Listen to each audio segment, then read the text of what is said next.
What's wrong with her? Worry about her. Drink your broth. Salut tout le monde, c'est Xavier, bienvenue sur Watch Mojo français. Aujourd'hui on se retrouve pour le top 10 des morts hilarantes dans les films d'horreur.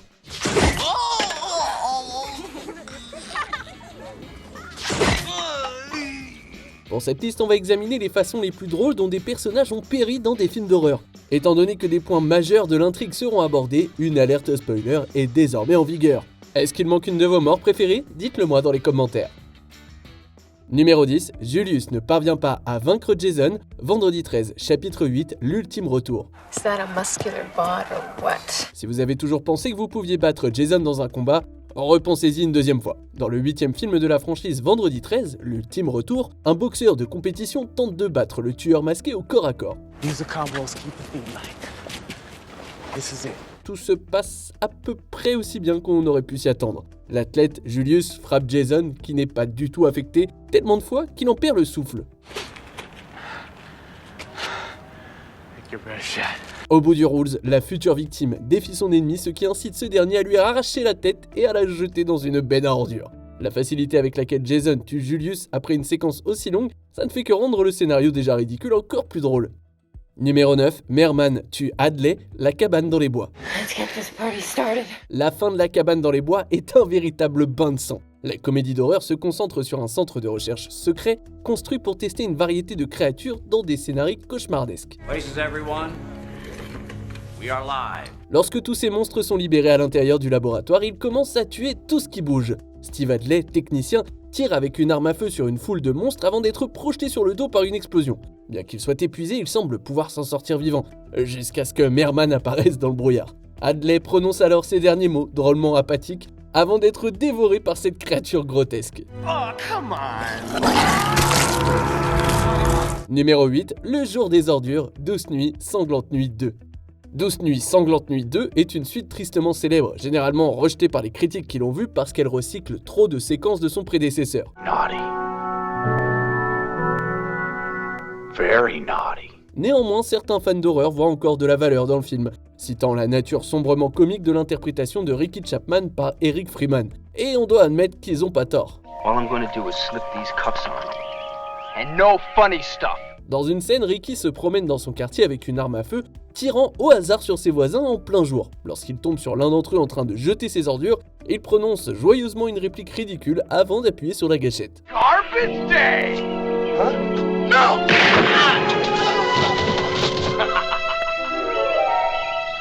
Franchement, c'est tellement inattendu que c'est difficile de pas rire. Numéro 7, Mort par le maïs, la nuit déchirée. Who could that be? Let me take a peek. Si vous êtes un fan de films d'horreur, vous avez probablement vu beaucoup d'objets non conventionnels utilisés comme armes. Les clowns tueurs enveloppent leurs victimes dans des préparations de type barbe à papa, et une femme dans Gremlins utilise un micro-ondes pour tuer l'une des créatures incontrôlables.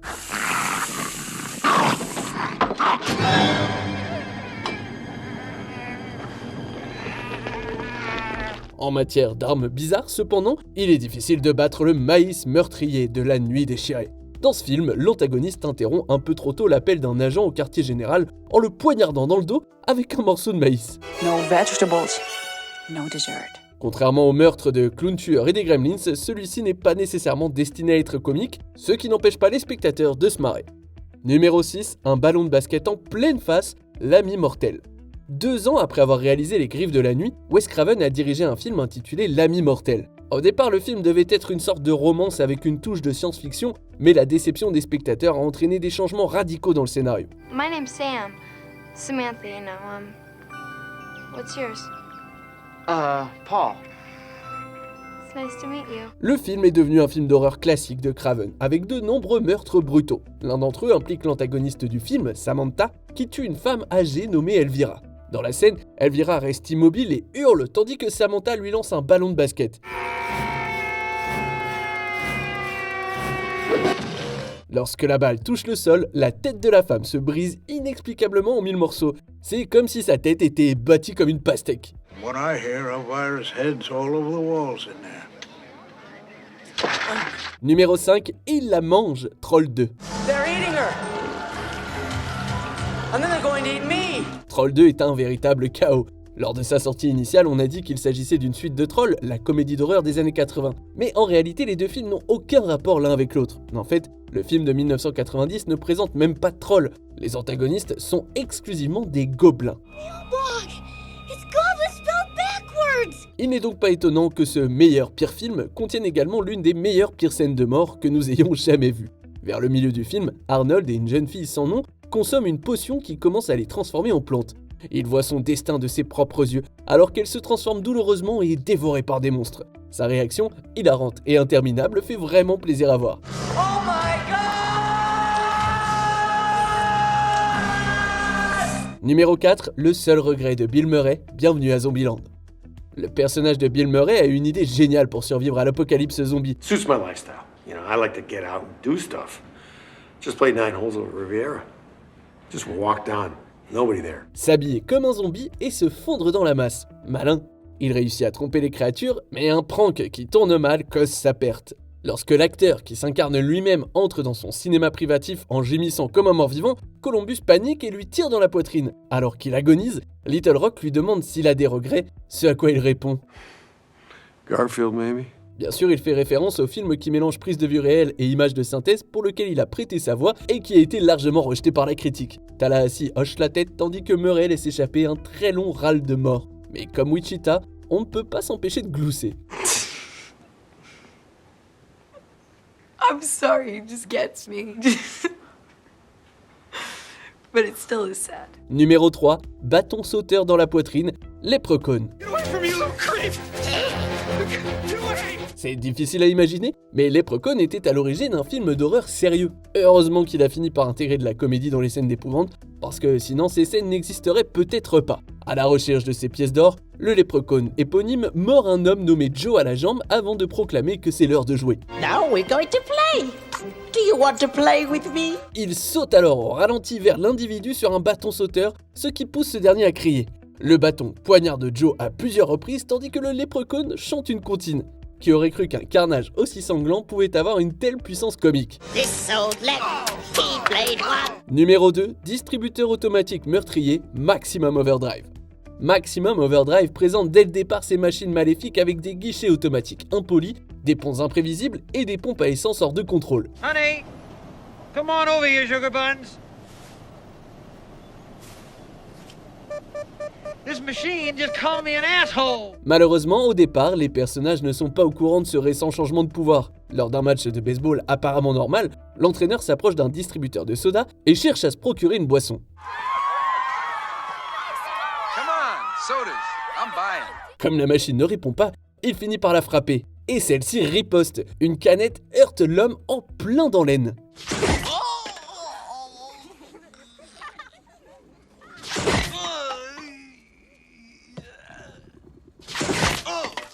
Les enfants se marrent jusqu'à ce que d'autres canettes commencent à voler et qu'ils se rendent compte que les choses vont partir en vrille. L'entraîneur est tué et les enfants réalisent qu'ils pourraient être les prochains. La terreur des jeunes semble réelle, mais il est impossible de prendre au sérieux un distributeur automatique tueur, franchement. On arrive presque à la fin. Nous publions de nouvelles vidéos chaque jour, alors avant de continuer, abonnez-vous et activez la petite cloche et les notifications sur téléphone pour ne rien rater. Numéro 1, Mike tombe dans un broyeur à bois, Tucker et Dale fight le mal. Lorsque l'on parle de Tucker et Dale fight le mal, c'est assez chaud de ne mettre en avant qu'une seule mort. La comédie d'horreur qui se concentre sur deux types ordinaires qu'une bande de jeunes universitaires croit meurtriers est pleine de malentendus mortels. No,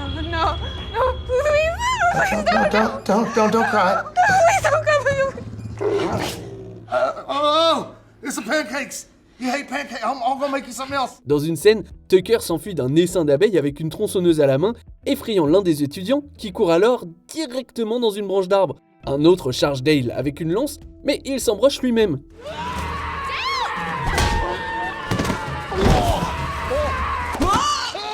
En matière d'hilarité, c'est la mort de Mike qui remporte la palme.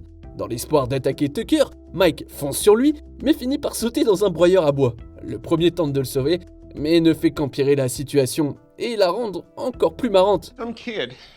He just hooked himself right into the wood chipper. What? Head first right into the wood chipper. Que pensez-vous de notre sélection ? Dites-le moi dans les commentaires et checkez ces autres super vidéos de Watch Mojo français.